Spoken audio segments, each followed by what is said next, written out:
Ya vamos a ir subiendo algunos comentarios. Recuerden que a partir de lo que ustedes estuvieron trabajando, vamos a armar un teórico para que todos tengan la misma información. Y una forma parecida vamos a trabajar previo a hacer la última simulación, que va a ser en base a las cuestiones que tienen que ver con ejercicio físico. Como ven los dos temas, por eso elegimos altura el año pasado para ir terminando, porque es un tema que integra todos los sistemas. Si bien a ustedes les faltaba todavía la parte de endocrino, neuroendocrino y nervioso, ya pudieron ir viendo cómo a través de la adaptación a la altura uno puede ir viendo cómo es la respuesta ante un cambio en el ambiente, una respuesta fisiológica. Entonces, en las cuestiones teóricas y las actividades teóricas nos vamos a ir basando siempre en respuestas fisiológicas. Ustedes tienen algunos ejemplos de algunas patologías que trabajan con los profes en el aula como ejemplos de análisis para que pueden ir aplicando algunos conceptos de fisiología, como adelantándonos a lo que ustedes ven después en fisiopatología, en patología y en clínica. Son ejemplos, o sea, son casos elegidos porque nos sirven como ejemplos de los que son los estudios complementarios, lo que son las disfunciones que explican mejor la función del sistema. Por eso lo ven en los trabajos prácticos, en los teóricos vamos viendo respuestas fisiológicas. O sea que no son patologías, son aclimatación a la altura, ejercicio, cosas que son respuestas fisiológicas. Bien, entonces, dentro de bueno, ahora cuando empecemos el teórico les vamos a ir explicando por qué también los teóricos no tienen, si bien el primer teórico era de inmune, porque era la unidad temática de defensa, ahora les voy a subir los dos teóricos que son uno de crecimiento y otro de reproducción y envejecimiento, van a estar en la unidad temática eh, para que ustedes los tengan ahí. Hoy nos adelantamos a algunos temas de las próximas dos unidades temáticas, ¿m? Porque vamos a ir ya integrando realmente. Como dice ahí en el cronograma, ustedes tienen que los teóricos dice unidades temáticas 1 a 10. Pues justamente lo que vamos a hacer en los teóricos es ir integrando y repasando unidades temáticas del año pasado, porque es el proceso a veces que más les cuesta, sobre todo con los temas, que son algunos de los temas que ustedes tienen, que bueno, eso también les voy a subir la semana que viene, pues lo estuvimos recorrigiendo un poquito para que quedaran más claros algunos temas, las bolillas del examen final. Entonces a veces como les cuesta abordar los temas, algunos más integrados, vamos a elegir varios de esos temas para darlos en los teóricos. Y realzando sobre todo la parte de integración, ya no tanto con las materias, en los teóricos no vamos a insistir tanto con las materias correlativas, como seguimos insistiendo, y ustedes vieron en las guías de trabajo práctico, seguimos insistiendo en que repasen los contenidos de las correlativas, sino ahora la integración entre los mismos contenidos de las unidades temáticas de fisiología. Entonces ese sería el objetivo principal de los siguientes teóricos. Bien, ¿alguno tiene alguna duda más bien administrativa o cosas que necesiten solucionar, que podamos aprovechar este ratito? ¿Alguna duda? Sé que algunos tenían problemas con una comisión que tienen el parcial de taller B en el mismo horario. No sé si justo hay alguien de la comisión de Emilio que comentó que Hola, tenían... profe, ¿se me Y escucha? te escucho, Mateo. En nuestra comisión, la 9 nos pasa a la gran mayoría que tenemos que rendir justo en el mismo horario, ese parcial de fisiopatología, Hmm. y entonces quedamos en que íbamos a recuperar la clase en otro momento. La gran Eh, mayoría puede recuperar el horario, pero hay varios alumnos, entre ellos yo y creo que somos 4 más, no podemos asistir. ¿Qué hacemos con el tema de la asistencia en ese caso? a ver, yo sé que con Emilio, él me parece que dijo que el miércoles iba a recuperar la clase del jueves de Semana Santa que no tuvieron. Exacto. Bien. Y el jueves tendrían la clase normal, que sería el día que algunos tienen el parcial. En ese caso, bueno, pídanle certificado al docente que les toma el parcial. eh, Vieron que es difícil coordinar, encima los talleres están en otro departamento, entonces en general se coordinan los parciales entre los mismos departamentos y no entre departamentos, entonces bueno, pídanle el certificado de que están ahí y nos lo presentan, ¿sí? Perfecto, dale. Muchas gracias. No, nada. Bien. ¿Algún otro? ¿Tiene alguna otra cuestión así que lo podamos resolver ahora? O por lo menos en principio. Bien, entonces van a tener los dos teóricos de crecimiento, reproducción y envejecimiento que están juntos en la unidad temática que está terminando. Y ahora vamos a comenzar entonces a ver temas que tienen que ver con la integración de todas las unidades temáticas. Bien, entonces les voy a compartir. mm, Esperen, vamos a compartir.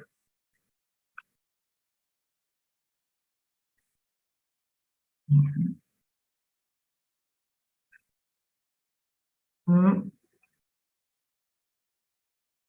Esto de. ah, ¿Dónde estamos?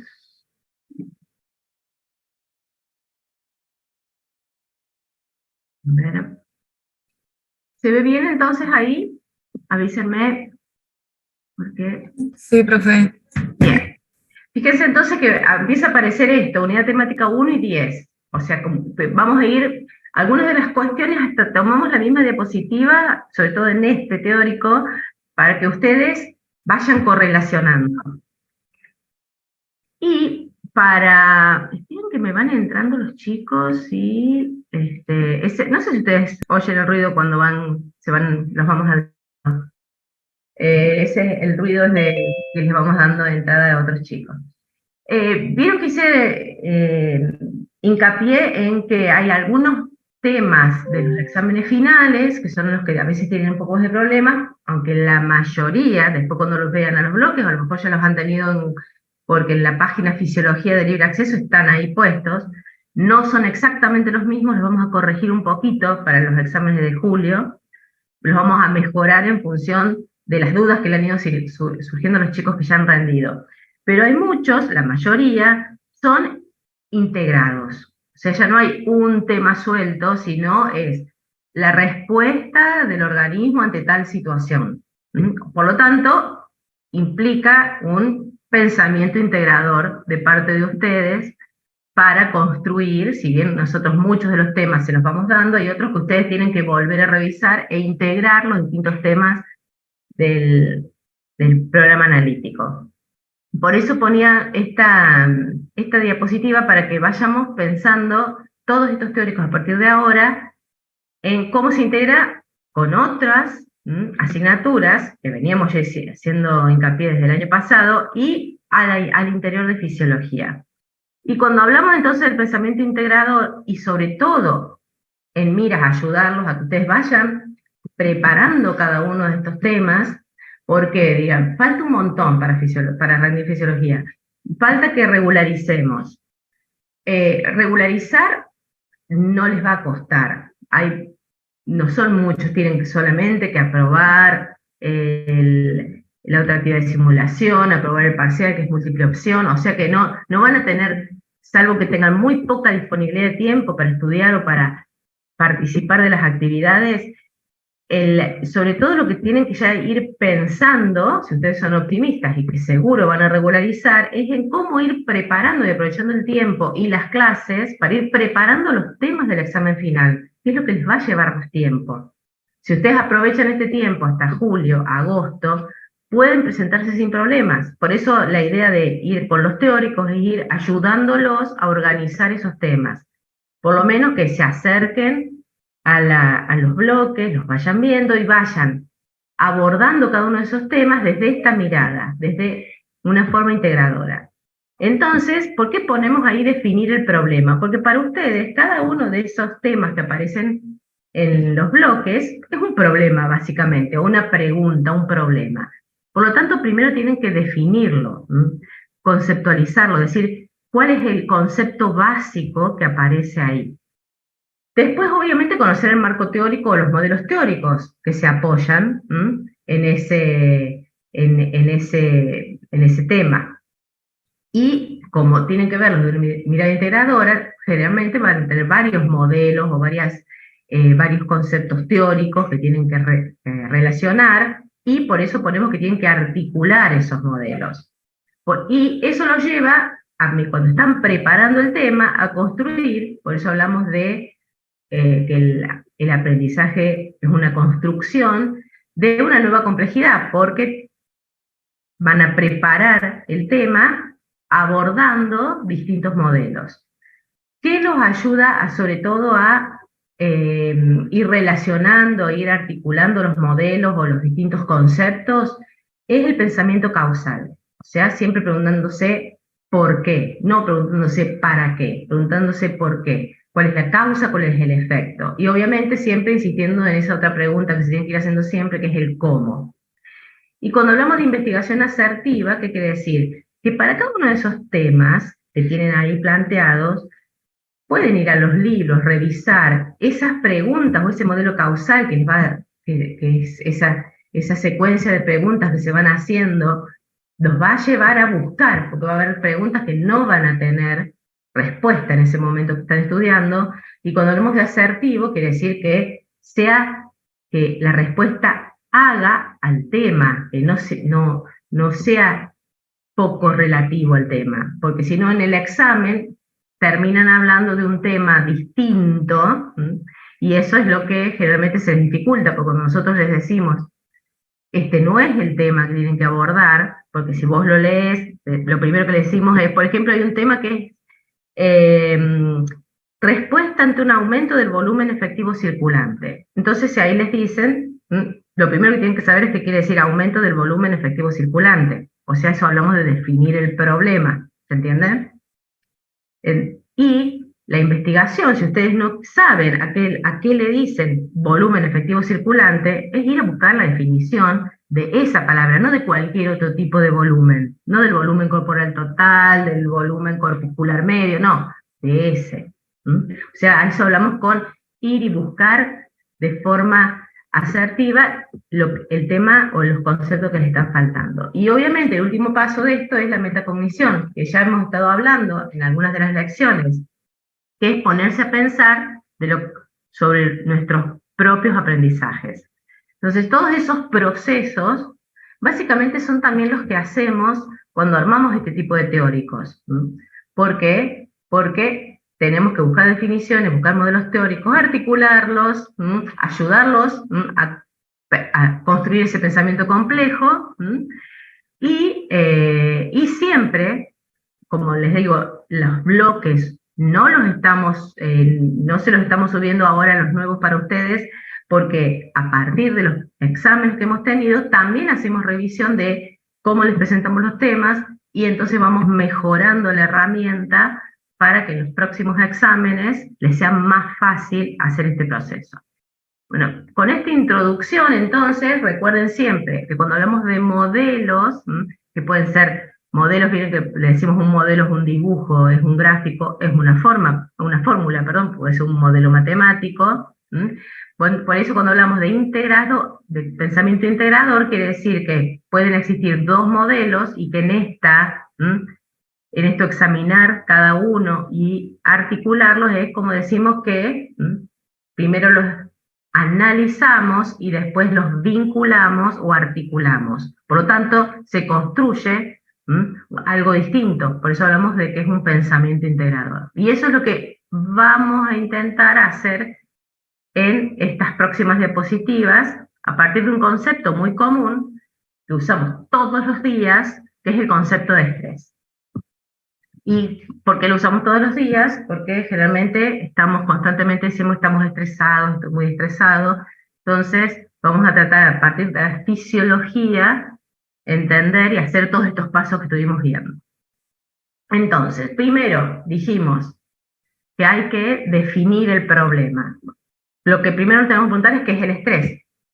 Y dijimos que puede haber distintos modelos, ¿cierto? Entonces, obviamente, ya hemos hablado de estrés, hemos hablado del estrés desde la química, hemos hablado del estrés oxidativo cuando hablábamos de homeostasis celular, cuando en química ustedes veían los procesos oxidativos, es básicamente lo mismo. Hablábamos de que en las células se mantiene un balance entre los procesos que generan especies reactivas de oxígeno y los sistemas antioxidantes. Por eso el estrés en bioquímica se relaciona principalmente al estrés oxidativo, y también se habla del estrés hídrico, o sea, de ese desbalance de agua.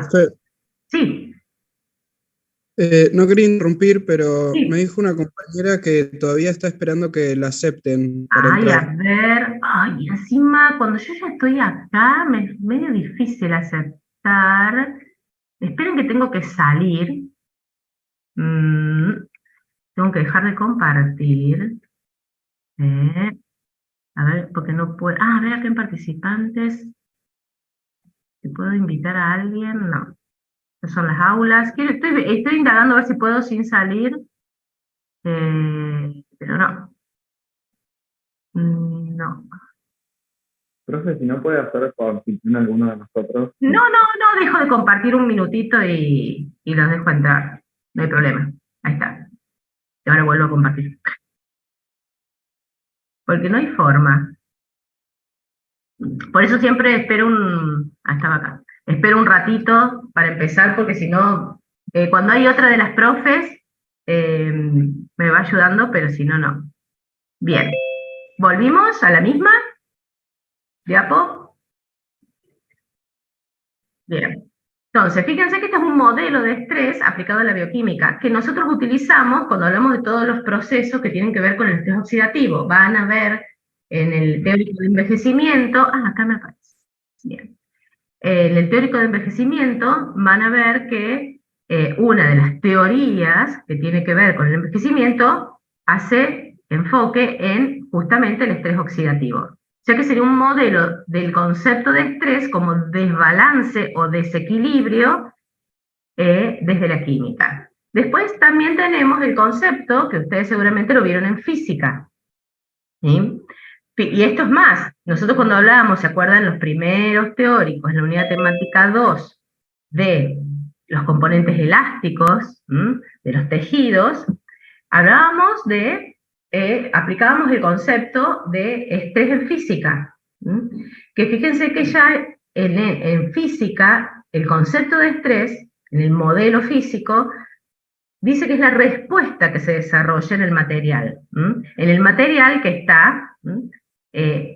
está siendo traccionado por una carga, y ese material desarrolla una deformación, que es lo que en física se llama strain, y se acuerda que en física hablaban de que se puede medir la resistencia de ese material, de que se rompe o no, por el módulo de Young, o puede recuperar después que se deja de tensionar o de aplicar la carga su estado natural, como en el caso de los elásticos, que es lo que se denomina resiliencia. Y fíjense que estos términos del modelo desde la física son los que tienen más relación con el modelo. Recuerden estos términos: estrés como respuesta, que hay una carga que deforma las relaciones internas del material, y que si el material tiene la propiedad de restaurar su tamaño original, es un material que tiene resiliencia. Son términos que se han utilizado en la fisiología y que actualmente se utilizan en la psicología, en la neuropsicología. Entonces, llegamos a la neurociencia, que es lo que nos importa ahora. Y en la neurociencia, fíjense, en el año 1910 recién un médico aplicó ese concepto de estrés ante una situación particular de un paciente y relaciona esa angina de pecho que estaba diagnosticando con el estilo de vida del paciente. Entonces fue en los primeros textos médicos en donde se utiliza la palabra estrés, ¿sí?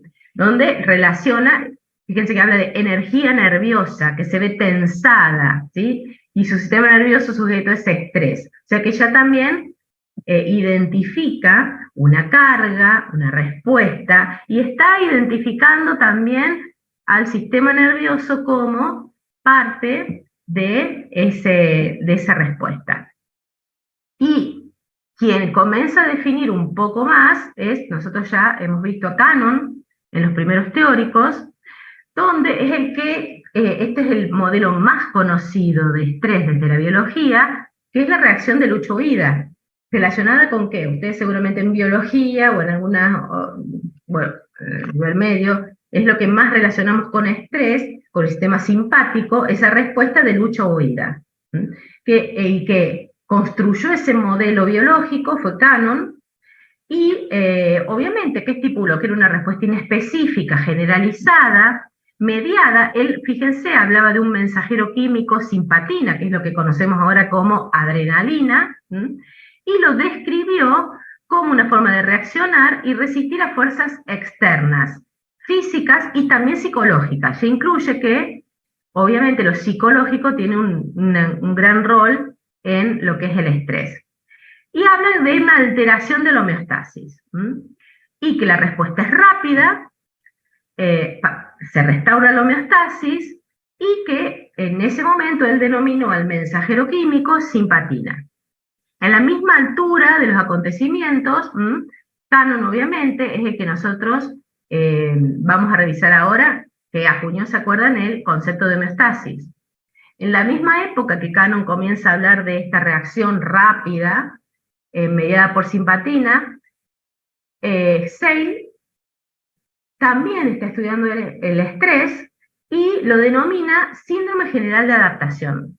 Y define en él 3 etapas: reacción de alarma, estado de resistencia o adaptación, y una etapa de agotamiento. Entonces, cuando habla de la reacción de alarma, ya identifica que hay un estímulo, que él denomina estresor, gatillado, y que gatilla una respuesta. Inicialmente le habla de una respuesta rápida, pero cuando habla del estado de resistencia o adaptación, es la respuesta que se mantiene en el tiempo. Cuando habla de la etapa de agotamiento, es cuando ya todos los sistemas del organismo que participan de esa respuesta se agotan. Y entonces, ese síndrome, que él le dice síndrome porque observa varias manifestaciones físicas en el sentido del organismo, que es sistémica la respuesta y que se adapta, entre comillas, esta adaptación ante el factor o agente estresor, y que identifica como principal partícipe de esta respuesta al eje hipotálamo-hipófisis adrenal. Y destaca el rol de los corticoides en esta respuesta. Y principalmente destaca el rol de los corticoides en esto que llama etapa de agotamiento, lo que lleva al colapso. O sea que si el estado de resistencia o adaptación que denomina él dura mucho tiempo, estos corticoides se mantienen mucho tiempo elevados y genera cambios patológicos que son los que terminan agotando los mecanismos y llevando a lo que él denomina etapa de agotamiento. Seyle también lo hemos nombrado, ya vamos a ver y recordar el concepto de homeostasis, acuñado por Seyle. Fíjense que él, si bien habla de este síndrome general de adaptación, después vuelve sobre sus propios pensamientos y decide diferenciar en sus textos de estas 3 etapas que él menciona, diciendo que hay una que es estrés o euestrés, que quiere decir verdadero estrés, que es la respuesta fisiológica, limitada en el tiempo. Sería la reacción de alarma y parte de ese estado de resistencia.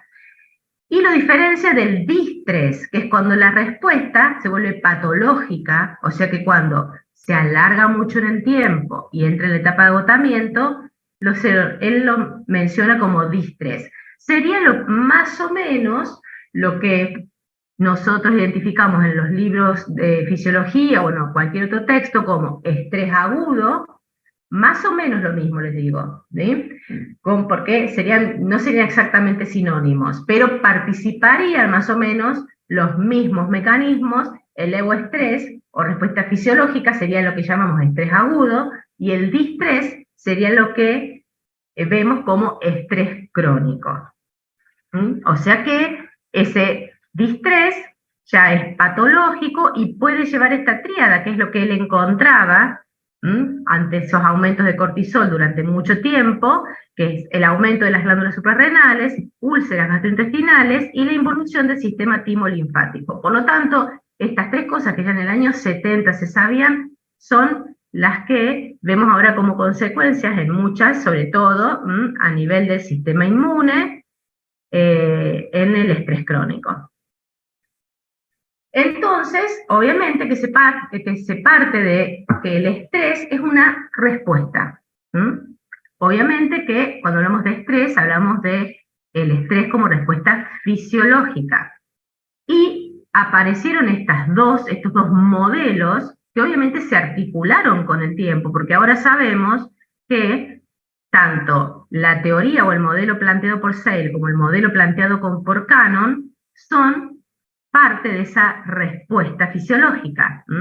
Está la respuesta rápida, que es central, mediada por adrenalina, mediada por el sistema simpático, y la respuesta lenta, que es periférica, mediada por el hipotálamo hipófisis adrenal, y que también se mantiene mucho en el tiempo. O sea que las dos conviven en esta respuesta ante estresores de manera fisiológica. Y obviamente que tenemos a los glucocorticoides y tenemos la adrenalina y la noradrenalina como mediadores químicos principales de esa respuesta. Y acá lo primero que se rompe de esta idea de que generalmente muchos libros hablan de estrés agudo en la respuesta rápida, sería la que hipotetizó Cannon en su modelo, del sistema nervioso simpático. Entonces, ¿cuál es el principal error que vemos generalmente? Que van hacia ahí. Estrés agudo simpático. Se olvidan que también en el estrés como respuesta rápida, pero que se prolonga más en el tiempo. Que se prolongue más en el tiempo quiere decir que se prolonga unas horas. Y es la respuesta la que se prolonga, no es el estresor. Y por lo tanto, el componente identificado por Searle, que sería la participación de los glucocorticoides, también es parte de esa respuesta que nosotros identificamos, o en la mayoría de los libros se identifica como estrés agudo. Son los dos componentes que hacen una respuesta fisiológica. Eso es algo importante desde ya que les quede claro, que los dos están en la respuesta fisiológica ante estresores. Y entonces quedaba ver, ¿se acuerdan que Cannon había dicho que el estrés como respuesta ante cambios del medio externo o interno que alteran la homeostasis y que vuelven a los registros previos a la aparición del estresor? Esa era la teoría de Cannon. ¿Se acuerdan? La definición, que era un generalizado, en eso compartían con Searle, y que siempre se daba de la misma forma la respuesta. Entonces, la pregunta que nos tenemos que hacer es si ese modelo se mantuvo de que el estrés es una respuesta ante cambios de la homeostasis. Pero antes vamos a repasar el concepto de homeostasis, porque si ustedes van con su cabeza a la unidad temática 1, tienen que recordar que también el concepto de homeostasis fue cambiando en los últimos, ya serían prácticamente 100 años. Entonces, obviamente que Cannon hacía referencia a homeostasis como su propia definición, procesos fisiológicos coordinados que mantienen la mayor parte de los estados de equilibrio orgánico del organismo, vamos a decirlo así. Por lo tanto, él aplicaba ese concepto de estrés como que ante un estímulo se alteraba la homeostasis y la respuesta de estrés volvía al organismo a su homeostasis original. Entonces, ahí tendríamos que tener en cuenta cómo los mecanismos homeostáticos de control y regulación participan en esta respuesta de estrés. Ahora, Seid tenía su propia definición que aporta al concepto de homeostasis, porque él decía que homeostasis, ¿se acuerdan? La parte stasis y la parte homeo hablan de que siempre se vuelve al mismo estado. Por lo tanto, él habla de una heterostasis, o sea que que el estado al que se vuelve, después de, no es exactamente el mismo, por eso habla de un reajuste del nivel de referencia. ¿A qué llamaba nivel de referencia? ¿Se acuerdan el modelo básico de homeostasis? De los componentes de un control, de control y regulación homeostático, el modelo básico sería prácticamente que encaminó Cannon con toda la teoría cibernética. Todo esto vayan a la unidad temática 1, que era estímulo, receptor, vía aferente, centro de control, donde se ubica este nivel de referencia o set point, que sería entre comillas el que da los valores normales de ese parámetro, vía eferente, efector respuesta. O sea, y que hay una retroalimentación negativa. Ese sería el modelo básico de homeostasis. Entonces, ¿qué habla Seid? Que muchas veces en esta respuesta homeostática se reajusta ese nivel de referencia, que no siempre es exactamente el mismo. Y obviamente que siguen aportando a ese concepto de homeostasis, porque empieza a colapsar con un montón de eventos biológicos, y tenemos a Southam, donde aplica otro. Todo esto después repásenlo, que lo tienen más completo en la unidad temática 1, donde dice que la respuesta ante un mismo estímulo puede variar con la intensidad del estímulo. Por lo tanto, también colisiona con este concepto de Cannon, que la respuesta siempre se daba de la misma forma en este estrés, porque habla de que ya mismo en los mecanismos de control y regulación homeostáticos hay una relación dosis-respuesta sería. ¿Se acuerdan el ejemplo de este término hormesis? Que lo vimos vinculado a algo que vamos a ver, y esto sí recuérdenlo cuando apliquemos todos estos conceptos a ejercicio físico, porque este sería el ejemplo donde, fíjense que acá aumenta la magnitud del ejercicio o estrés, fíjense que, o nivel de estrés sería, o intensidad del ejercicio, y que habla de que a cierto nivel medio, el efecto beneficioso o esa respuesta es la adecuada. Ahora, si es menos o si es más, la respuesta no es la adecuada. O sea, esto sería, si lo aplicamos a estrés, podría ser estrés oxidativo generado por el ejercicio. Hay un nivel de ejercicio que genera la respuesta fisiológica más adecuada. Si es menos ejercicio, no se van a ver los beneficios de tal, y si es mayor ejercicio, la acumulación de los radicales libres no se van a poder compensar con los sistemas antioxidantes, por lo tanto va a empezar a haber daño. Ese sería el concepto. Por lo tanto, no es lineal ese concepto de homeostasis. Por eso aparece el concepto de hormesis para algunos sistemas, particularmente ejercicio. Y también se le suman todos los estudios que tienen que ver con lo que también vimos en la unidad temática 1, con los ritmos biológicos, y con respuestas que se vuelven predecibles, ya sea por los tiempos ambientales, día-noche, o también se vuelven predecibles por los tiempos sociales, la hora del almuerzo, la hora de la merienda, la hora de la cena, la hora del desayuno. Son estímulos predecibles sociales, que obviamente están vinculados culturalmente al ritmo vigilia-sueño, o a lo mejor no, algunos ritmos sociales no son directamente vinculados. Entonces, habla de que también el concepto de homeostasis choca con esto y fíjense que aparece y se le suma, todo esto se va sumando y se van interaccionando el concepto de cronostasis, que habla justamente de estas respuestas que se inician anticipadamente porque los estímulos son predecibles.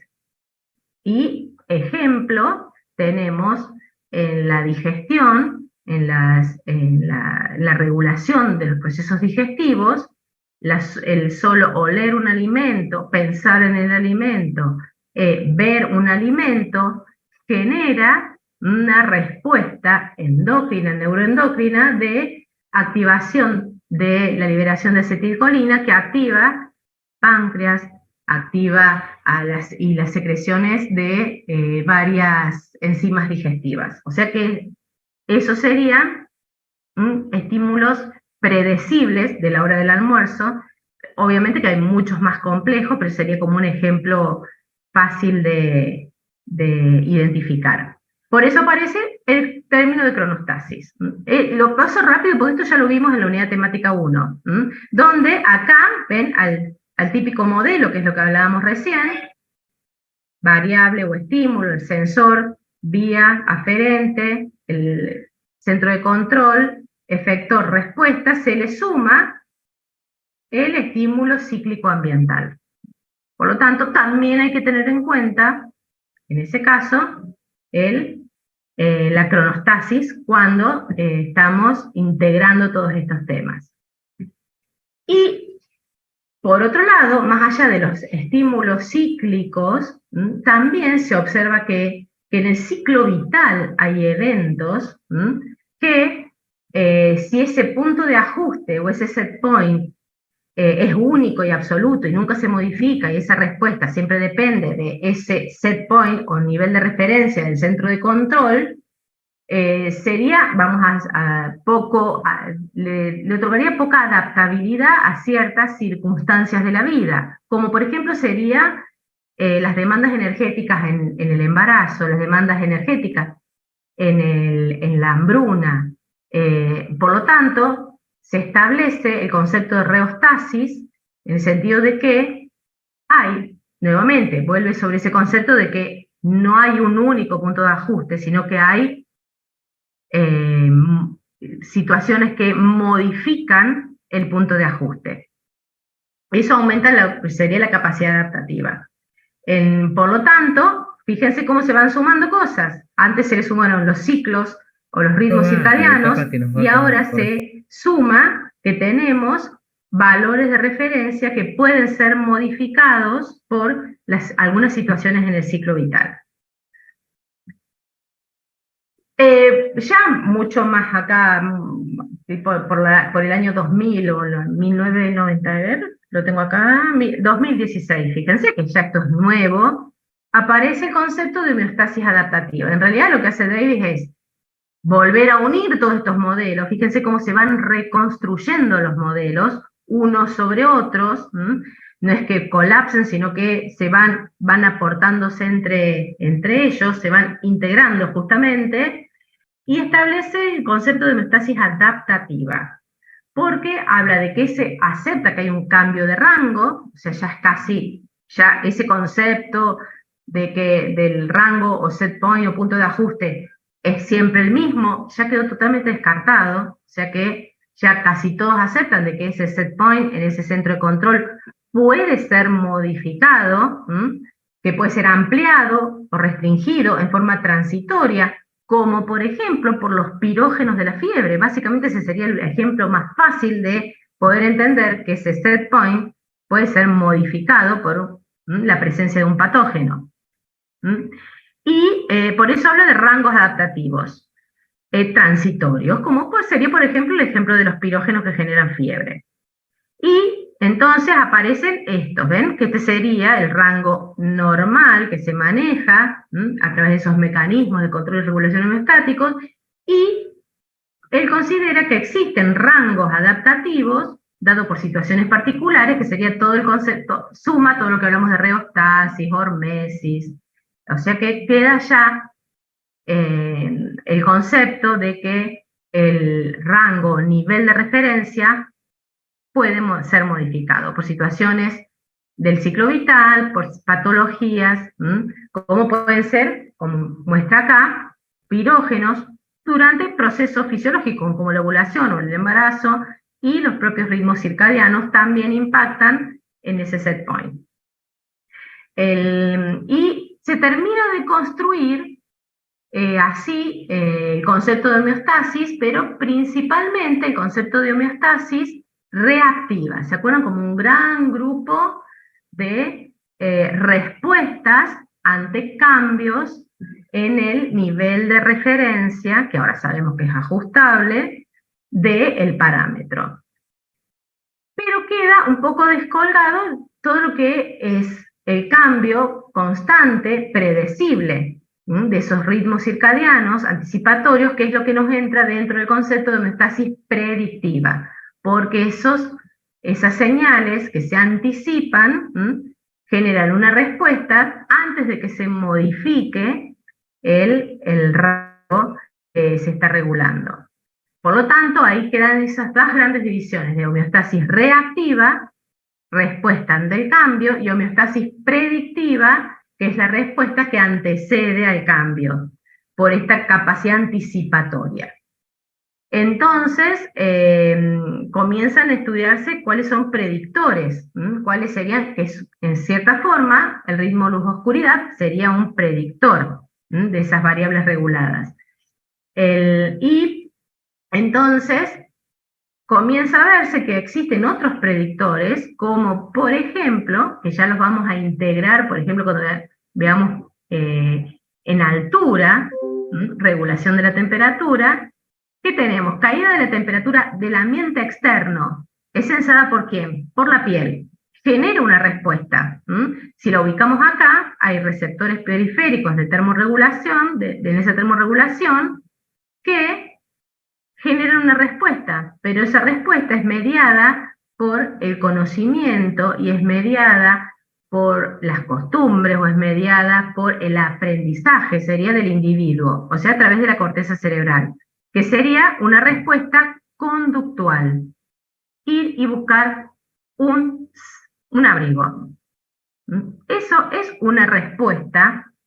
¿Y por qué le llamamos predictiva? Porque entra esa respuesta conductual dentro de lo predictivo, porque todavía en ese momento el set point de esa temperatura no disminuyó, porque esa temperatura central no bajó. Por lo tanto, esta respuesta de detección de la caída de la temperatura ambiental, que por vías aferentes sensoriales, térmicas, es informada a la corteza cerebral, se genera una conducta, una acción por aprendizaje, de selección de la ropa adecuada para esa temperatura. Por lo tanto, las conductas son parte de las respuestas homeostáticas. Ese es otro concepto que muchas veces les falta. Cuando hablamos de regulación homeostática de algunas variables, las conductas tienen una gran impronta, como en el caso de la regulación de la temperatura. Y entraría dentro de la homeostasis predictiva, porque se da antes de que el punto de ajuste, o sea que esa temperatura central, caiga ante la baja de la temperatura, o puede ser ante el aumento de la temperatura, que vamos y prendemos el aire acondicionado, antes de entrar en hipertermia. ¿Se entiende el concepto? Entonces, a veces en la teoría, o cuando damos las cuestiones teóricas, los dividimos y parecen que fueran cosas que corren en paralelo, y en realidad tanto la homeostasis predictiva como la reactiva están íntimamente vinculadas cuando comenzamos a analizar integradamente una respuesta ante una condición ambiental como sería el frío. Y esto sería lo que llamamos respuestas anticipatorias, parte de la homeostasis predictiva. Por lo tanto, acá entra el concepto de feed forward, ¿se acuerdan? De prealimentación o anteroalimentación, porque ya no hay una retroalimentación negativa, sino hay una anteroalimentación, o sea que se adelanta a que se genere el cambio. Bien, y obviamente que sigue el concepto de que hay factores que modifican el set point. Todo esto termina en un nuevo concepto, fíjense que es el concepto de homeostasis. Si bien es el concepto clásico, lo vemos como porque es muy fácil de manejar, porque nos ayuda a reconocer los componentes y es fácil para llegar a estudiar todo lo que hace a la homeostasis reactiva, o sea, cuando sube la glucemia, cuando baja la glucemia, cuando aumenta la presión arterial, cuando disminuye la presión arterial. En ese sentido, el modelo clásico de Cannon de homeostasis es muy fácil de manejar, pero le quita la complejidad absoluta que tiene de todo lo que le hemos estado agregando. Por lo tanto, si solo conocemos caeríamos en errores conceptuales, porque en realidad el concepto actual es el que ya vimos en la unidad temática 1, pero se los refresco, es el de alostasis, donde justamente se fueron incorporando todas estas ideas a lo largo del tiempo y lo amplía al impacto que tienen todos los procesos que tienen que ver con el cerebro, todo lo que se procesa en el cerebro, o sea, todo lo que hace la percepción, cognición, emoción, y lo más importante es que incorpora toda la historia del individuo. Que en el caso de ustedes como futuros médicos, es algo que es muy importante, porque su paciente tiene una historia previa. Tiene una historia que no es solo una historia clínica, sino una historia que hace a su estado anímico, a su epigenética, un concepto que también ya estudiaron en histología.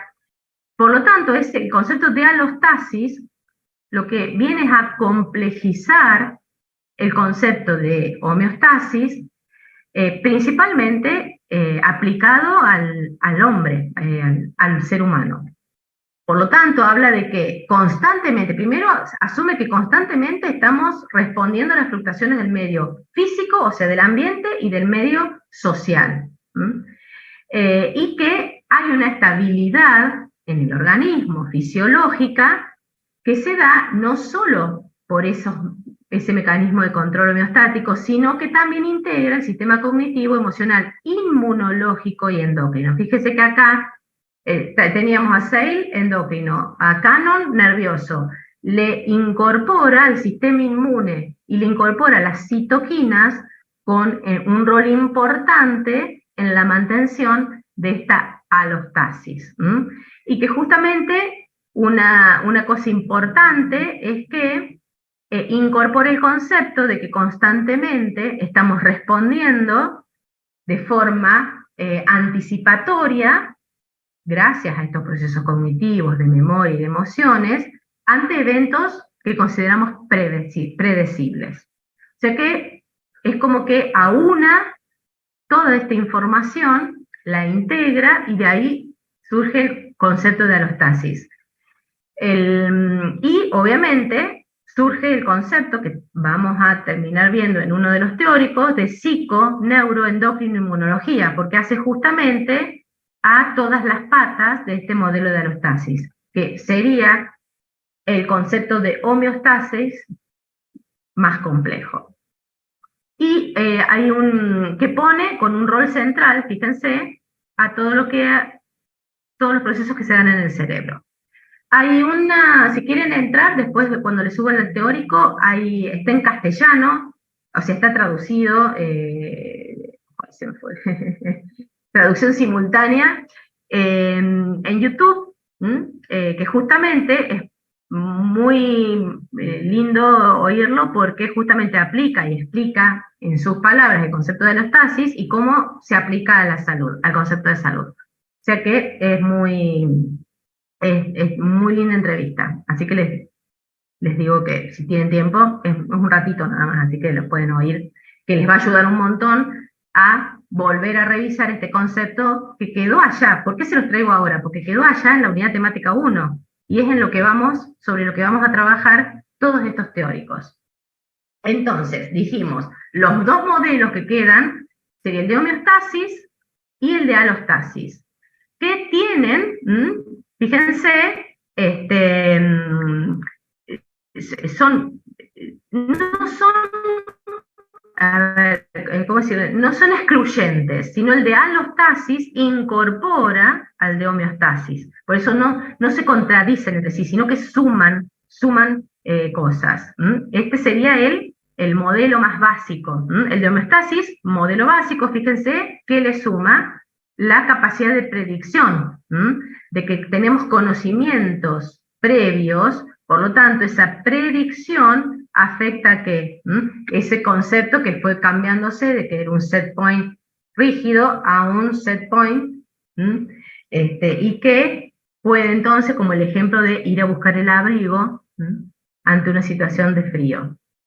Y esta predicción, ¿cómo se realiza? También lo vimos en esa unidad temática 1, a través de la acción del cerebro, de los procesos cerebrales, en lo que se conoce ahora como cerebro predictivo, que permite anticiparse a las necesidades del organismo, ya sea necesidades de alimento, necesidades emocionales, necesidades, todo tipo, ¿basados en qué? En la experiencia previa. Eso quiere decir que, en el fondo, cuanta más experiencia tenemos, mayor capacidad de predicción de los eventos acumulamos. ¿Por qué? Porque a medida que se nos van apareciendo nuevos estímulos, obviamente vamos a seleccionar, supongámonos que nuestro cerebro sería como una gran biblioteca. Cuanto más grande es la biblioteca, mayor probabilidad. Cuanto más chiquita la biblioteca, o sea, cuanto menos experiencias tenemos, se restringe, porque el cerebro actúa así, recibe un estímulo, lo procesa, selecciona de esa biblioteca de posibles respuestas una y la ejecuta en una conducta. Cuanto más vivimos, cuanto más experimentamos, va a ser más asertiva esa respuesta. Y obviamente que si en la respuesta hay un error, eso también es registrado emocionalmente, cognitivamente, básicamente procesado por el cerebro. Por lo tanto, ya se vincula que ese estímulo, esa respuesta no es la más adecuada. Eso es lo que se habla de ciencia, pero es algo que nos da la idea de que mejores respuestas médicos en el fondo también. ¿En qué se basó esa teoría del cerebro predictivo? Nuevamente, les repito, esto lo vimos también en la unidad temática 1, pero ahora empezamos a hablar de neurociencias, se los repito, teoría de la probabilidad. ¿Por qué? Porque hablamos de que acumulamos, en el fondo serían circuitos neuronales, en el fondo, en esos sistemas de memoria que acumulan esas posibles respuestas, que se actualizan constantemente con las nuevas experiencias. Por eso se actualizan en función de los datos. Vamos a ir a algo que el año pasado, cuando les di este concepto, no estaba en boga, aunque sí, se los dije, si ustedes vuelven, que es la teoría que se aplica para la inteligencia artificial.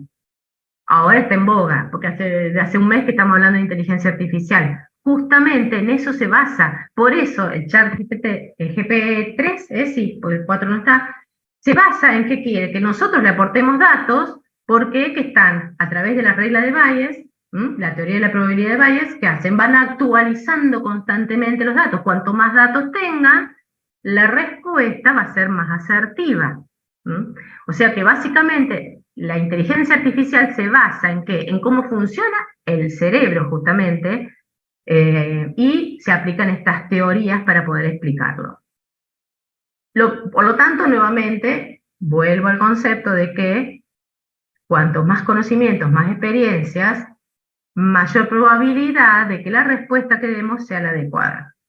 Y también se basa en el principio de energía libre, que no es el principio de energía libre de química, sino es un principio de energía libre de cómo funciona el cerebro, de que el cerebro constantemente, ¿se acuerdan que habíamos estado hablando también de esto? Construye inferencias de lo que está pasando. ¿A partir de qué? De todos los datos que tenemos. En eso se basa ¿quiénes? Los magos. En eso se basan todas estas experiencias visuales, audiovisuales, porque el cerebro construye muy rápidamente algo que está pasando, que a lo mejor no es lo que realmente está pasando, entonces después vemos o observamos lo que en realidad es. Por eso, también cuanto mayor evidencia tenemos, se recorrige. Y es por eso, hoy, qué pena que no traje uno de los ejemplos, el típico ejemplo de que les hacen bien si ven la mujer vieja o la mujer joven.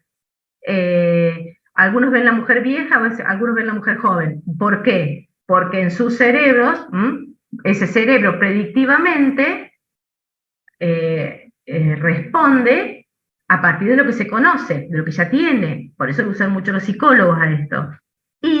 Pero apenas aprendemos, mira, pero con estas líneas vos ves la mujer vieja, ya no podemos dejar de ver la mujer vieja, porque justamente el cerebro aprendió rápidamente y ya la inferencia sobre la imagen cambia totalmente. Entonces, sí. O ¿Se sea entiende? que Porque a veces empiezo a hablar muy rápido y...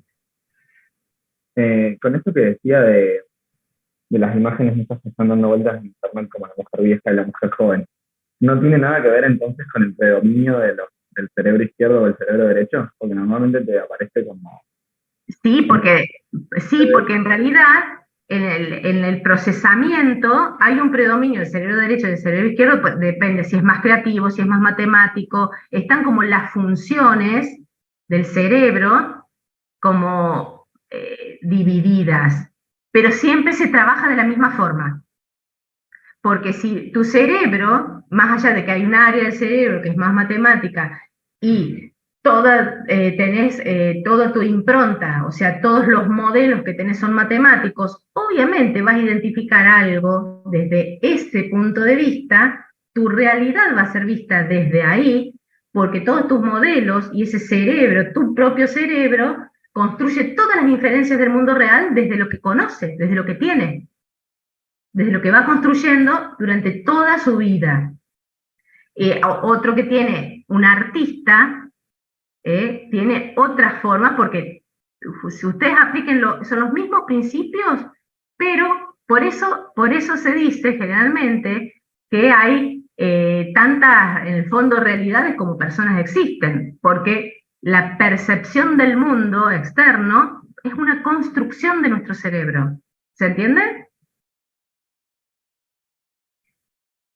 Depende mucho de lo que hayamos vivido, nuestras emociones, de todo lo previo, porque justamente reconstruye o hace inferencias a partir de lo conocido y de lo vivido. Vivido en el sentido de las emociones, como que lo separo lo más cognitivo de lo más emocional. Bueno, después cuando termine el teórico les voy a decir cómo vamos a ir reconstruyendo todo esto cuando hablamos de percepción, que la percepción para la fisiología tiene un constructo, o sea, tiene un significado, que justamente la construcción a partir de un montón de procesos que se dan a nivel cortical. ¿Se entendió lo que te dije? Lo que estabas diciendo vos es cierto, pero tenés que sumarle, reconstruir tu modelo, que es localista, anatómico, de que cada una de esas partes del cerebro trabajan de esta forma. Claro. Entiendo. A mí me cuesta entenderlo, profe. Sí. Es como que el cerebro izquierdo, digamos, tiene su realidad interna y no lo manipula lo externo, y que el derecho sí, algo así. No, eso hablamos cuando se habla de que hay áreas cerebrales que están más abocadas al procesamiento matemático, otras áreas cerebrales más abocadas al procesamiento artístico, creativo, ¿se entiende? No es que uno domina al otro.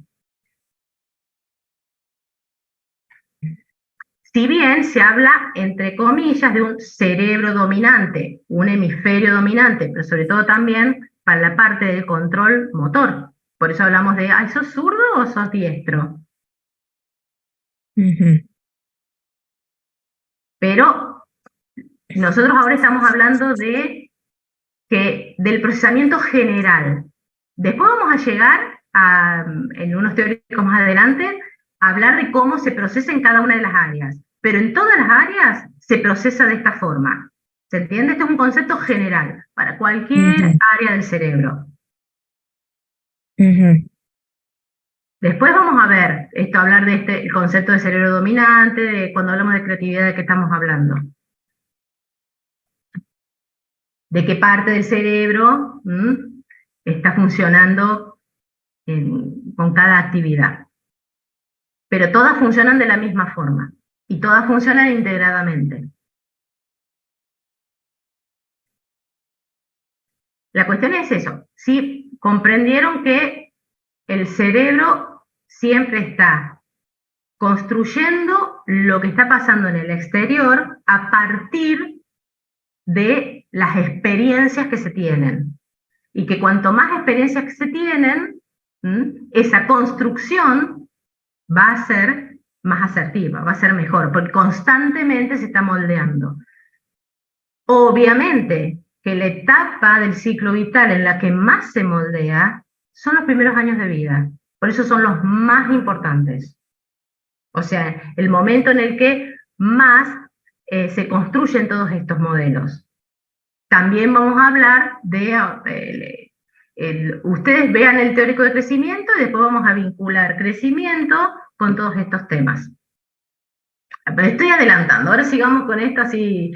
Bien, entonces, cuando hablamos de la construcción, esto también lo hablamos allá lejos y hace tiempo, que lo que se construye del mundo tenemos el mundo externo, que es lo que llamamos esteroceptivo, tenemos lo visceroceptivo, que sería lo que proviene literalmente de los visceroceptores, o sea, de los receptores que están en las vísceras, en el corazón, en el intestino, esos serían los nociceptores que están también en los órganos, y la interocepción, que sería como un nivel más elevado, que sería el conocimiento del propio cuerpo, que sería una construcción de dónde estamos aquí y ahora. Se integra lo de afuera, lo de adentro. Todo ese proceso se da en ciertas estructuras del cuerpo. Una de las más importantes es la ínsula, que también ahora vamos a ir de a poco poniéndole lugares de donde se van dando todos estos procesos. Dijimos que la construcción esteroceptiva observacional es en la corteza. Ahora, cuando esa construcción esteroceptiva se vincula con la visceroceptiva en la ínsula, se construye, el organismo está construyendo la interocepción, o sea, la construcción del cuerpo como un todo. De ahí viene el ejemplo de algunas drogas que se llaman disociativas, porque lo que hacen es afectar estos procesos en la ínsula.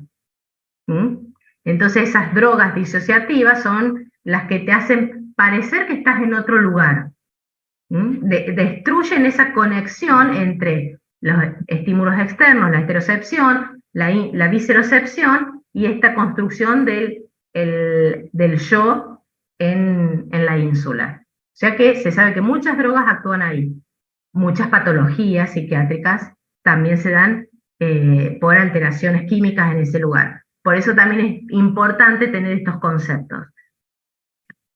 Y por lo tanto, bueno, que es más o menos lo que estábamos hablando, de que entonces a través de todos estos procesos cerebrales, que ya van a tener teóricos para cada uno de ellos, que se los vamos a subir como el crecimiento o el de reproducción, se van incorporando todas las experiencias, y constantemente el cerebro es constante. No es que en este momento decido construir una imagen del mundo externo, no, la estoy construyendo constantemente. Es un proceso que se va dando constantemente, de que el cerebro construye los modelos del mundo. Serían lo que nos está pasando en este momento. Y obviamente lo que está pasando en este momento nos ayuda a predecir lo que va a pasar.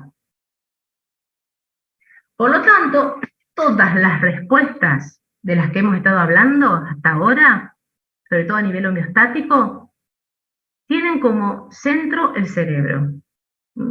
¿Por qué? Pues fíjense acá que tenemos ese modelo básico que veníamos viendo, sensor, set point, efector, variable regulada. Obviamente que tenemos información del disturbio, de lo que está pasando, que va al cerebro. Tenemos recuerdos, tenemos conductas aprendidas, que es esto que aparece acá, que en el cerebro, y todo esto influye ¿en qué? En el sistema de regulación. O sea que tenemos que incorporar el concepto de que lo previo, la historia de vida de la persona, o sea, sus memorias, sus emociones, lo aprendido, está influyendo en ese momento en el valor de presión arterial. Que sería la explicación de lo que ustedes llaman que hay una suba de presión arterial por la bata blanca, ¿sí? Ahí tienen justamente una expresión de lo que le pasa a un paciente, de que a lo mejor no es exactamente eso su valor de presión arterial, pero hay una influencia en ese momento de los niveles jerárquicos superiores del cerebro que influyen sobre el set point del control de la presión arterial. Entonces, tenemos que incorporar, cuando hablemos de regulación de la presión arterial, todos los conceptos que estamos hablando ahora de que lo emotivo, lo aprendido, la capacidad cognitiva influyen y pueden hasta modificar el set point de los parámetros fisiológicos. Muchas veces eso ocurre en las personas que practican yoga, en las personas que practican algunos deportes de riesgo. O sea, todo esto influye. No, o sea, lo importante es que no lo corten en esto rojo, incluyan lo que aparece en azul, porque es lo más importante, es cuando el cerebro aparece como centro de regulación.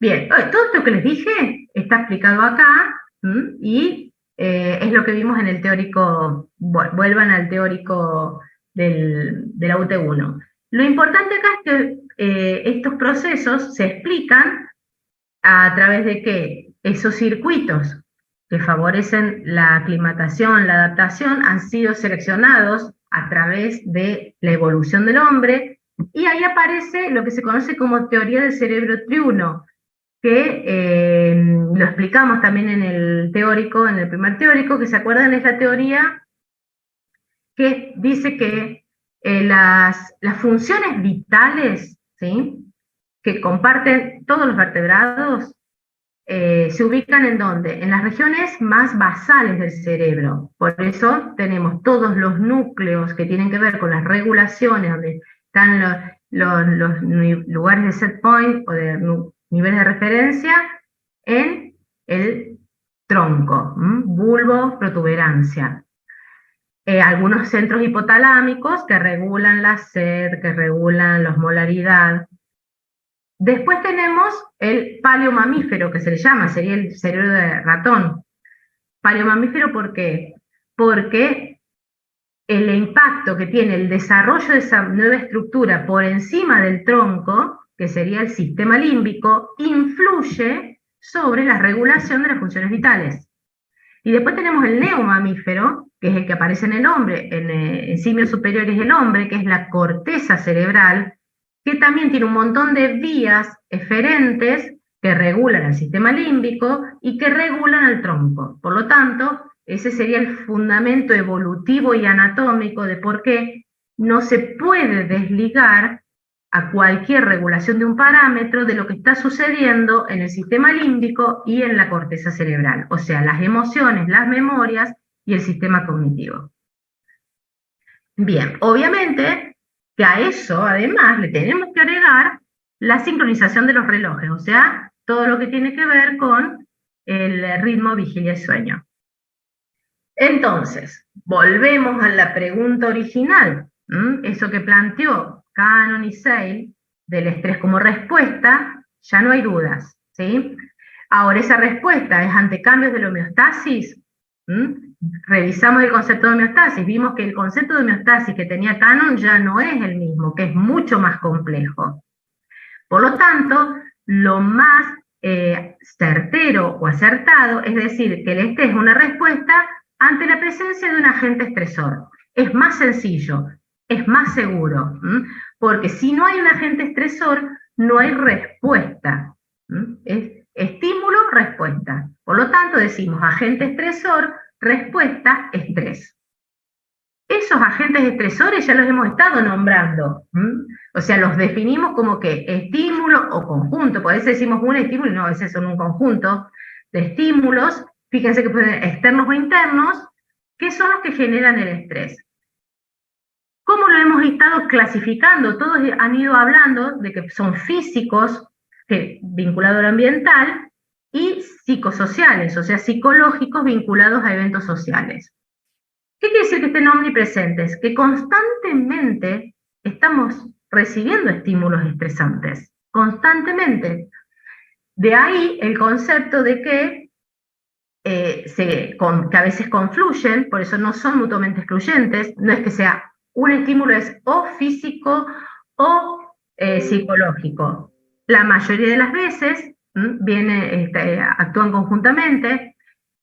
Lo más importante cuando incorporamos el sistema cognitivo y emocional a esto es que ese estímulo, el organismo, el cerebro, lo procesa como una amenaza potencial. ¿Qué quiere decir? Que a futuro puede ser una amenaza potencial. Dólar a 400, y sí, es una amenaza potencial. En este momento no me está haciendo nada, no está, no está ni presionando un receptor nociceptivo, pero es una amenaza potencial. Y dice, ver las noticias, ¿me causa estrés? Sí, y ahora sí pueden explicar por qué. ¿Por qué? Porque estamos viendo constantemente amenazas potenciales. El cerebro está procesando constantemente. Vemos 5 asaltos que sucedieron en los barrios que circundan nuestra casa. El dólar a 400. Rusia que amenaza con tirar una bomba nuclear.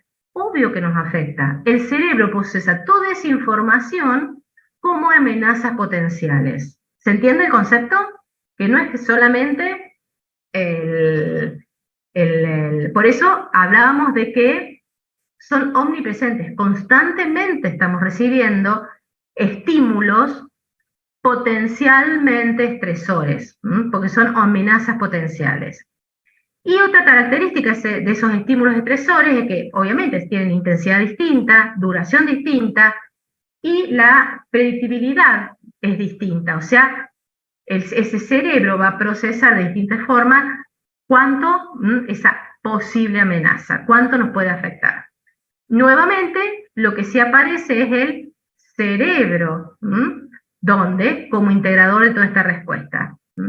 Por lo tanto, ahí aparecen 2 preguntas importantes cuando hablamos que el estrés es una respuesta ante la presencia de estímulos o agentes estresores. Es de ese concepto básico que tenía Cannon de que siempre está la misma respuesta. Siempre se da la misma respuesta ante distintos estresores. Y lo que no nos queda duda, porque si ya el cerebro está como centro en la respuesta de cualquier regulación homeostática, obviamente el cerebro está en el centro de la respuesta de estrés. Para ir a la primera pregunta de si siempre se da la misma respuesta, obviamente que se hizo hace bastante tiempo, algunos investigadores, ¿y qué encontraron? Fíjense, ya en los años 70, cuando empezaban a investigar esto en animales de laboratorio, ¿qué les muestra esto? Que estos son los niveles de sería cortisol, ante cada uno de estos nombrecitos son distintos tipos de estrés para un ratón. Y estos son los niveles de catecolamina. Adrenalina y noradrenalina, adrenalina en amarillo, noradrenalina en negro, esto sería cortisol, o sea que están los tres principales mensajeros, y lo miden cuando estos animales han tenido, han sido estimulados de alguna forma que les genere estrés. Y esos estímulos se dividirían en parte estrés más tipo, sería lo que para el hombre es psicosocial, como por ejemplo estar en una jaula muy chiquita con muchos ratones. Eso sería básicamente como un estrés psicosocial.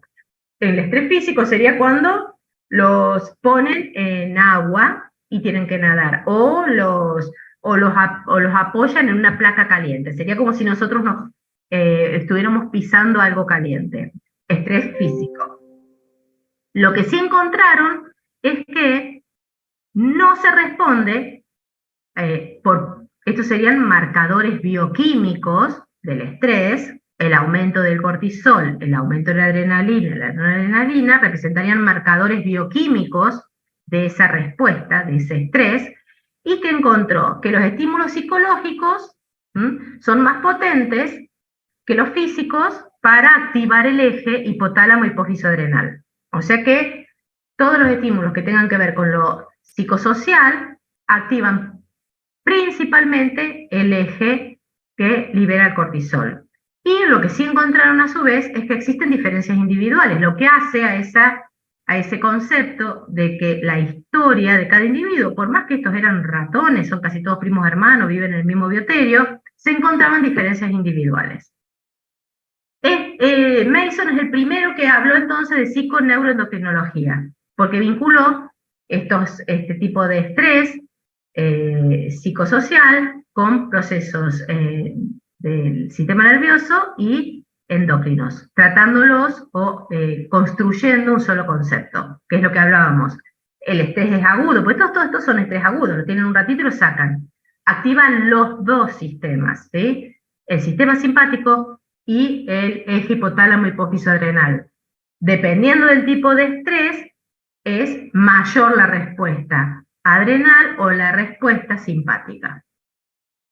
Con este concepto, entonces, si se llegó a tener en cuenta que la respuesta obviamente va a depender del tipo de estrés, la duración de esos del tipo de estresor, la duración del estresor y de las particularidades de cada individuo. ¿Quién fue el que terminó de generar este concepto? Engel. Ustedes lo conocen de APS cuando hablan, y lo hemos nombrado en el primer teórico, porque fue quien construye el concepto de que lo bio, lo psico y lo social están indisolublemente unidos. Y esto nos sirve para abordar justamente esto que estuvimos hablando, de que cualquier respuesta que se dé tiene que abordar los tres componentes. ¿Cuál fue su aporte específico para el estrés, las respuestas de estrés? Que él observó principalmente estrategias, estos tres grandes grupos de estrategias de respuesta.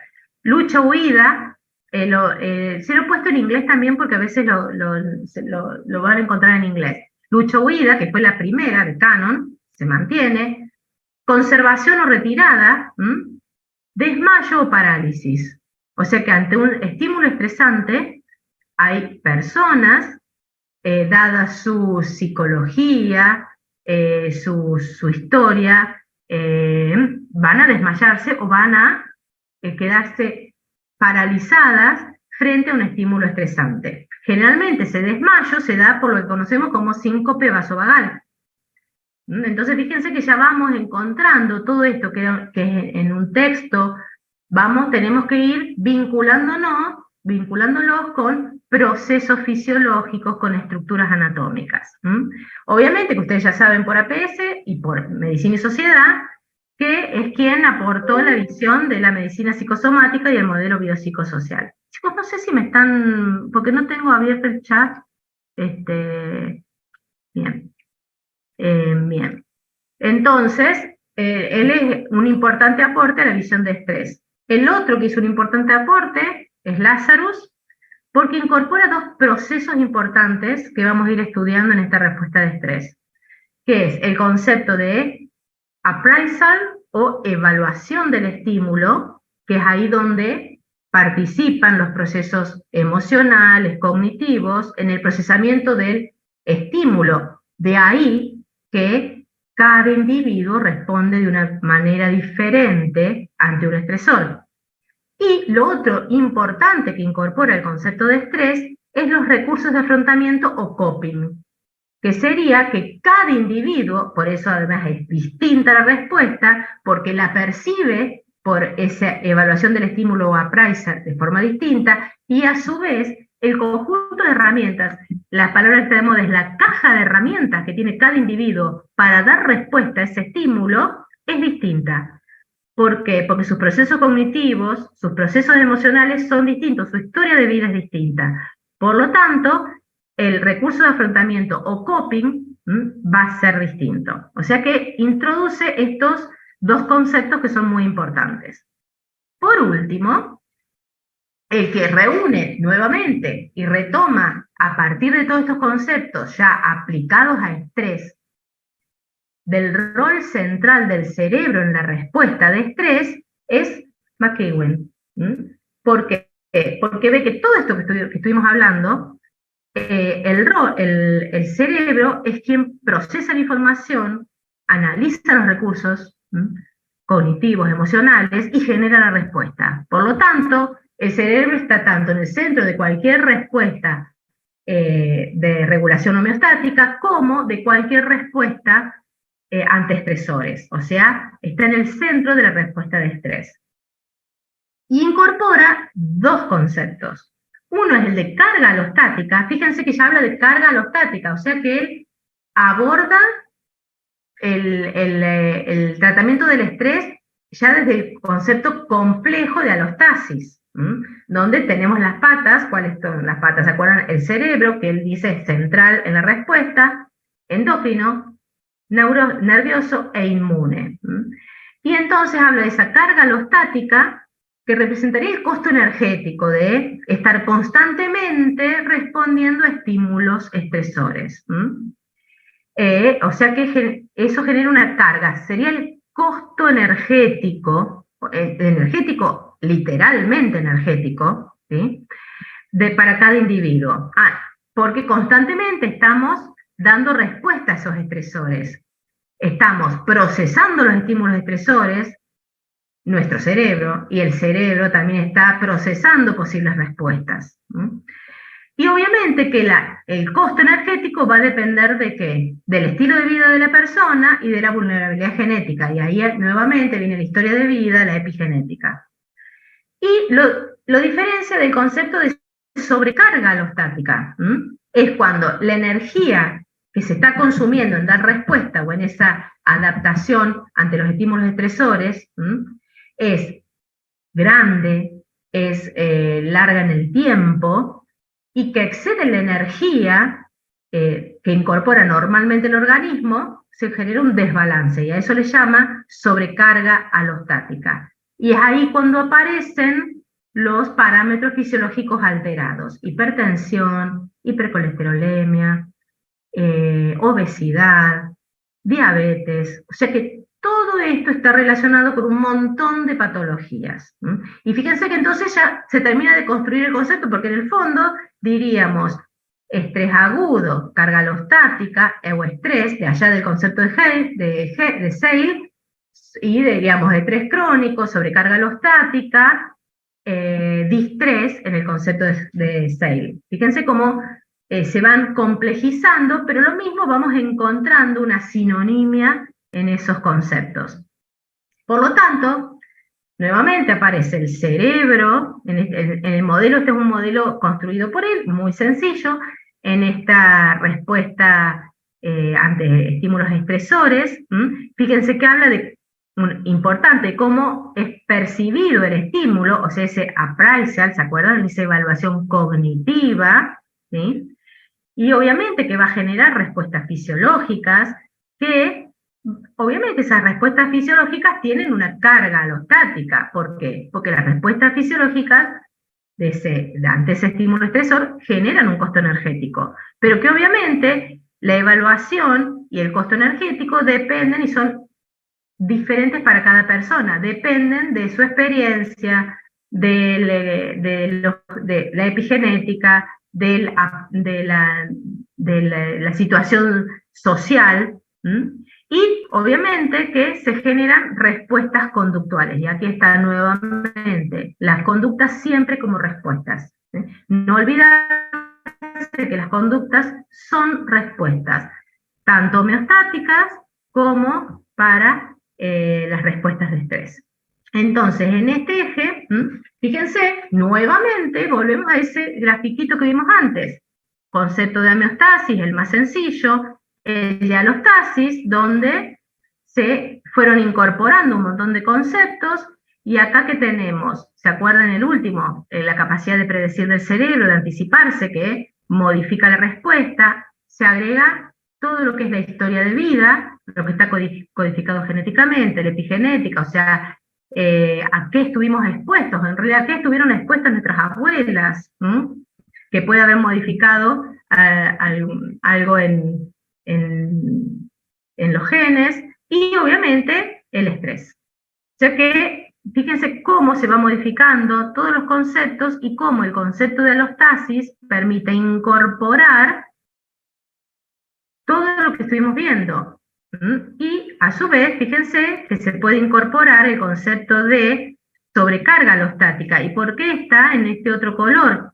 Porque esta sobrecarga alostática es lo que conlleva a las patologías. O sea que es literalmente la sobrecarga energética del organismo que puede llevar a distintas patologías. Entonces, la pregunta original, que era ¿qué es el estrés? Entonces sabemos que es una respuesta, que es fisiológica, que es una respuesta compleja ante un estresor. Esa es la respuesta más sencilla. Y pueden justificar cada una de esas palabras, pueden justificar por qué es una respuesta, por qué es fisiológica y por qué es compleja. Y obviamente que tienen que saber que hay un sistema de emergencia, sería incorporar la tesis de Cannon, del sistema simpático, ¿sí? Y a su vez, y del 6 con el cortisol, porque el cortisol se eleva en los primeros minutos como respuesta. Ya después vamos a ver que se eleva en los primeros minutos, no es que se eleva a las 5 horas. O sea que también el cortisol es parte de ese sistema de emergencia como respuesta. Pero a su vez también hay una serie de procesos que se centran en el cerebro, por eso hablamos de procesos cognitivos y emocionales, que hacen al procesamiento del estresor en sí mismo y de la capacidad de dar respuesta o de afrontar esa situación estresante, que sería lo que se llama coping. Y que todo esto que dijimos depende de las características y de la historia de vida de cada individuo. Eso sería lo que es el estrés.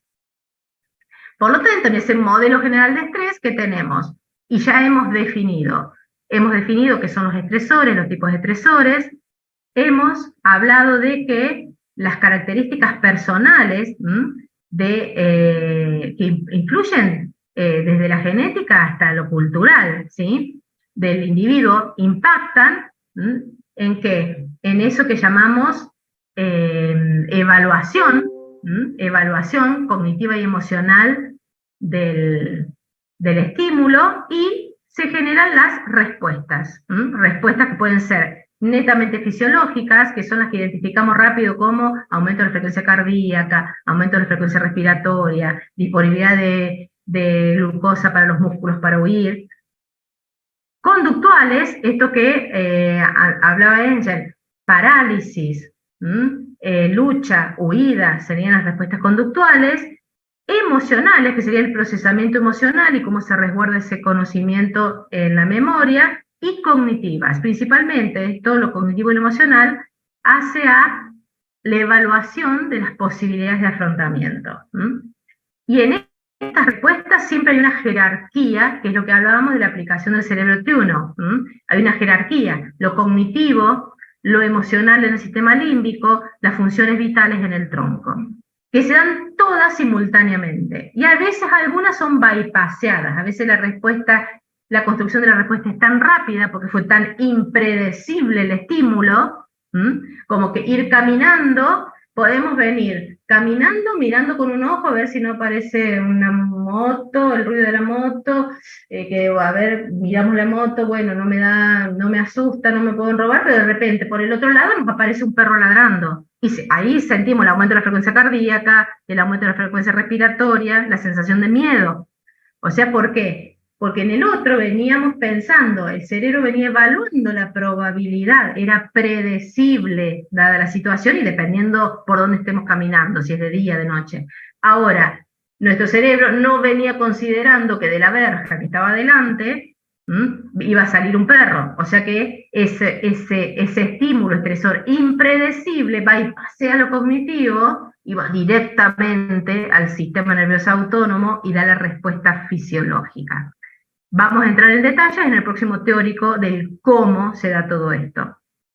Entonces, tenemos que tener en cuenta, estresores ya hablamos, no vamos a hablar mucho más. La clase que viene vamos a ver todo lo que es la evaluación afectivo-cognitiva.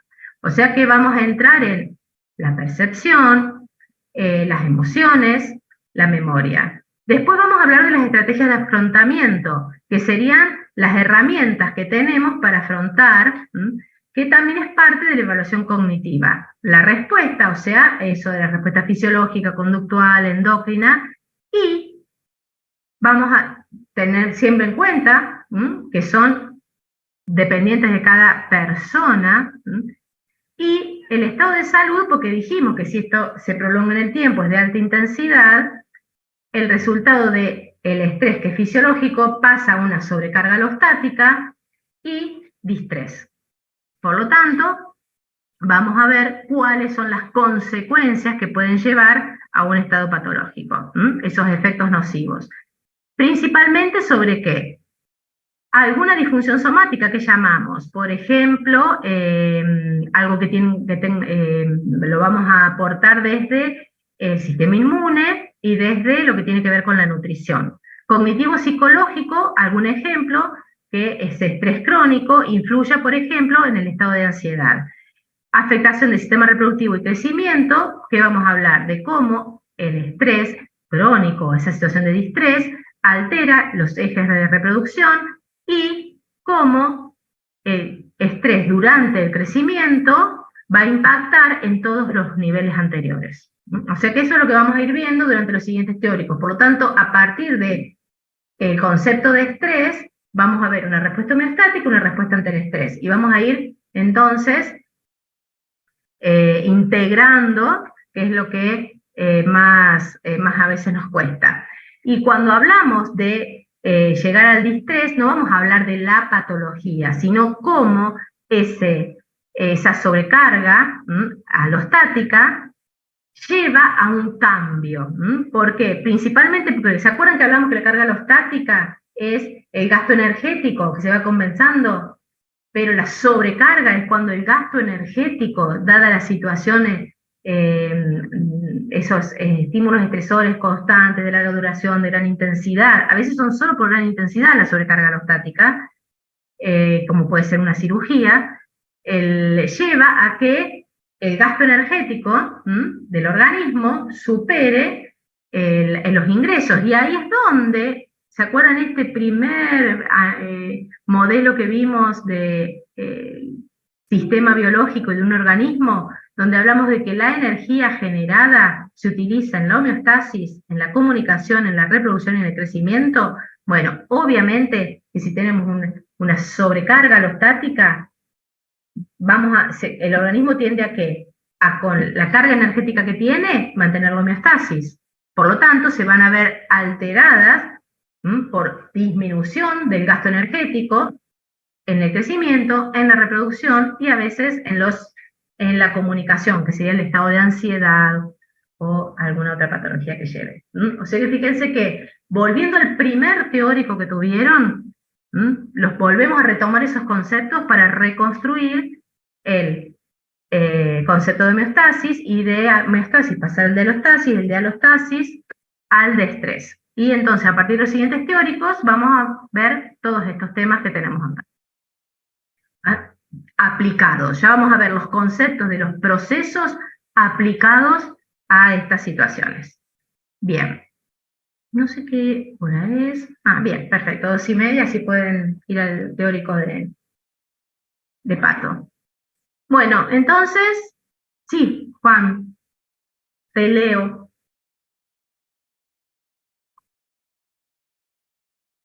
Ujú.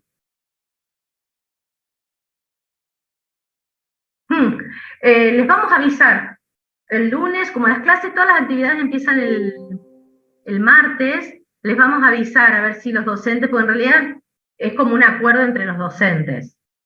Así que el lunes, fíjense, ¿sí? Modalidad del parcial. La modalidad es múltiple opción. Yo creo que va a ser virtual, porque no sé la gestión de aulas, pero dos semanas antes le vamos a avisar si es virtual o es presencial. Pero sí o sí va a ser bien, lo antes posible. Sí o sí es múltiple opción. ¿Mm? La única diferencia es que sea o presencial o virtual, nada más.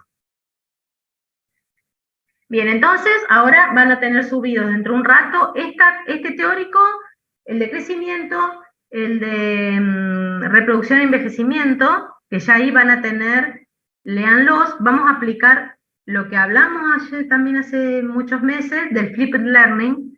Les vamos a ir subiendo actividades teóricas. Los videos de esas actividades teóricas ustedes los pueden buscar porque están todos subidos, están todos grabados de años anteriores, porque en realidad les voy a subir teórico de percepción, teórico de nocicepción, teórico de control motor, que ustedes los pueden buscar en los videos. ¿Por qué? Porque lo que vamos a hacer es directamente aplicarlos a una situación, que es lo que más les cuesta. A veces no les cuesta aprenderse la vía, sino cómo selecciono de ese teórico la información para integrar en, por ejemplo, una respuesta de estrés. Así que vamos a basarnos en esos teóricos que se los voy a subir para ir dando los próximos ya integrados. Bien, bueno, entonces les vamos a avisar qué pasa el lunes, léanlo y les vamos a avisar y lo antes posible les vamos a avisar lo de parcial. Bueno chicos, que tengan buen fin de semana. Cuídense.